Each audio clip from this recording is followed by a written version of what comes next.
Pakistan army over action చేస్తుంది. జీలంలో రదుల్ ఫతా పేరుతో army drill నిర్వహించింది. ఇండియన్ బోర్డర్కు కేవలం 190 కిలోమీటర్ల దూరంలో భారీ సైనిక డ్రిల్ చేపట్టింది పాకిస్తాన్ ఆర్మీ. ఈ డ్రిల్లో చైనా, అమెరికాలో తయారైన అత్యాధునిక హెలికాప్టర్లను ప్రదర్శించింది పాకిస్తాన్. భారత్ను రెచ్చగొట్టే ఉద్దేశంతోనే మాక్ డ్రిల్ చేసినట్టుగా తెలుస్తోంది. భారీ క్షిపణులు, డ్రోన్లు, ట్యాంకులు ప్రదర్శించారు. స్వయంగా ఆర్మీ చీఫ్ అసీం మునీర్ హాజరయ్యారు. భారత్ దాడి చేసే యుద్ధానికి సిద్ధమంటూ మళ్ళీ బలుపు మాటలు మాట్లాడారు.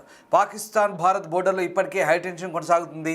ఢిల్లీ పేలుడు తర్వాత మరింత ఉద్రిక్తతలు పెరిగాయి. ఇప్పుడు సైనిక విన్యాసాల పేరుతో పాకిస్తాన్ ఓవర్ యాక్షన్ చేస్తుంది. ఏకంగా ఈ సైనిక విన్యాసాలకు జోర్డాన్ రాజు చీఫ్ గెస్ట్గా హాజరయ్యారు. జోర్డాన్ రాజు ముందు పాకిస్తాన్ మరింత రెచ్చిపోయింది. విదేశీ నిధులతో వచ్చినటువంటి విదేశీ సైనిక సంపత్తిని అక్కడ ప్రదర్శించే ప్రయత్నం చేసింది.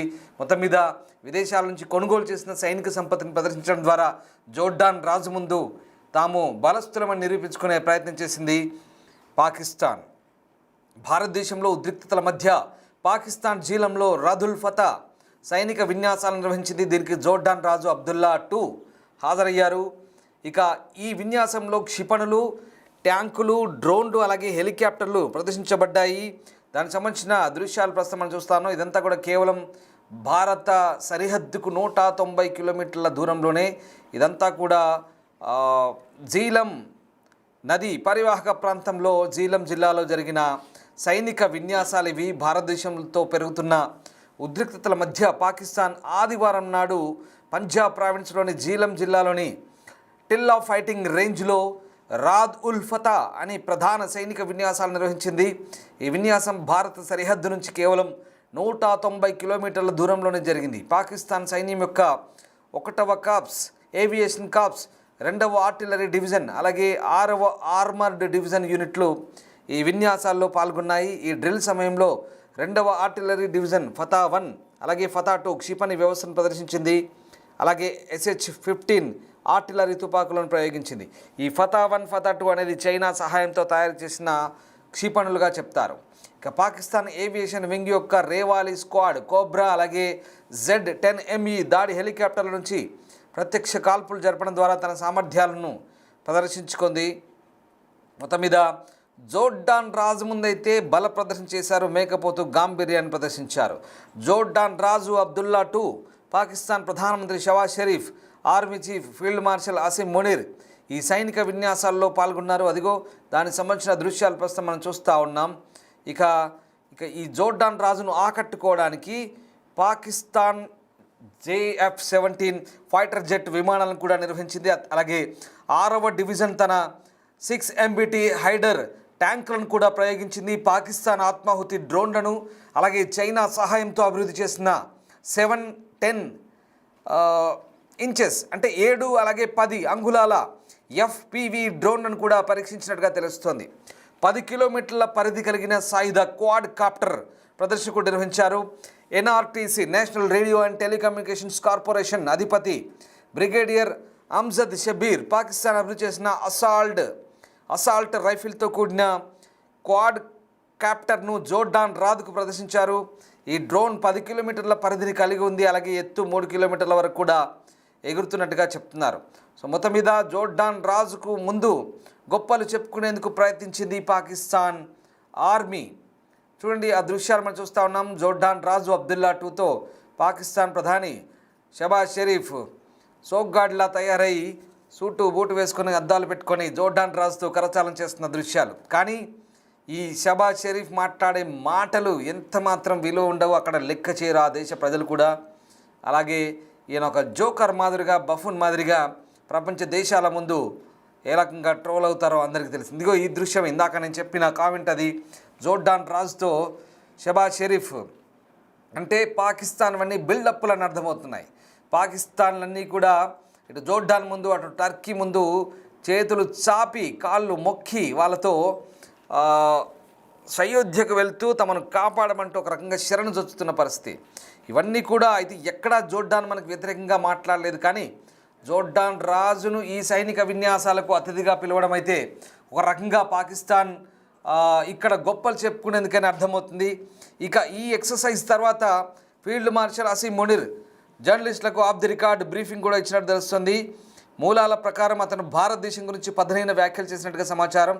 భారత్ కనుక దాడి చేస్తే పాకిస్తాన్ ప్రతీకారం తీర్చుకుంటుందంటూ చెప్పినట్టుగా తెలుస్తోంది. అలాగే కొన్ని రోజుల క్రితం పాకిస్తాన్ ఖరియన్లో ఒక ప్రధాన సైనిక విన్యాసాలను నిర్వహించిందని భారత సైనిక వర్గాలు చెప్తున్నాయి. జీలంలోని టిల్ ఆఫ్ ఫైరింగ్ రేంజ్లో ఈ విన్యాసాలు జోర్డాన్కు ఆయుధాలను విక్రయించడమే లక్ష్యంగా కనిపిస్తున్నాయి. అందువల్ల జోర్డాన్ రాజు చీఫ్ గెస్ట్గా రాద్ ఉల్ ఫతా విన్యాసాలు జరిగాయి. ఈ సమయంలో పాకిస్తాన్ సైనిక అధిపతి సాధారణంగా కూర్చునే నంబర్ ప్లేట్ 786 కలిగిన GHQ అధికారిక జీపును అసీం మునీర్ స్వయంగా నడుపుతున్నట్లుగా కనిపించిందని అధికార వర్గాలు చెప్తున్నాయి. అదిగో ఈ హెలికాప్టర్లు, ఆ డ్రోన్లు, ఆ మిసైల్స్ ఇవన్నీ కూడా జోర్డాన్కు విక్రయిస్తాడట. వీడికే గతి లేదు కానీ జోర్డాన్కు విక్రయిస్తాడంట. వీడు డబ్బులు లేక, ఈ పాకిస్తాన్ పాలకులు డబ్బులు లేక ఉక్రెయిన్ రష్యా వార్ జరుగుతుంటే ఉక్రెయిన్కు మందుగుండు సామాగ్రితో అమ్ముకున్న ఈ బిచ్చగాళ్ళు, ఈ పాకిస్తాన్ బిచ్చగాళ్ళు ఇప్పుడు జోర్డాన్కు మందుగుండు సామాగ్రి అమ్ముతారంటూ చేస్తున్నటువంటి ప్రయత్నాలన్నీ కూడా ఒక రకంగా హాస్యాస్పదంగా కనిపిస్తున్నాయి. సరే, మనం ఇలాంటి పదాలు ఎందుకు వాడుతున్నామంటే ఇతర దేశం సార్వభౌమత్వంపై దెబ్బతీసే కుట్రలు పన్నే వీళ్ళని ఇంకేమనాలి? కుక్కలు అనాలా, లేదా ఇంకే పదాలతో సంబోధించాలి?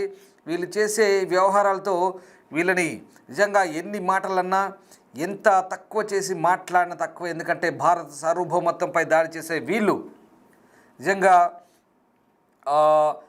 విదేశీ అగ్రరాజ్య దేశాధినేత కాలు నొక్కుతూ వాళ్ళ బూటు కాలిని నాకే ఒక పనికి మళ్ళీ దద్దమ్మలుగా సొంతంగా వాళ్ళ దేశ పౌరులే సోషల్ మీడియాలో ట్రోల్ చేశారు. ఇంకా మనం అనే మాటలకు కూడా ఇక్కడ ఏ రకంగా బాధపడాల్సిన అవసరం లేదు. వీళ్ళను నిజంగా ఎంత అన్నా తక్కువే. ఈ అసీం మునీరు, ఈ షహబాజ్ షరీఫ్ ఇద్దరు కూడా దేశాన్ని తాకట్టు పెట్టే పనిలో ఉన్నారు.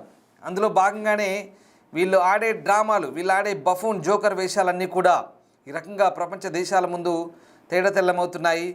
ఇంకా వీళ్ళ సైనిక స్థావరాలను కాపాడుకునే దిక్కు లేదు. ఆపరేషన్ సింధూర్లో భారత్ చేసే దాడులకు తలో దిక్కు తోక ముడిచి పారిపోయి చావు తప్పి కన్నులొట్టబోయినట్టుగా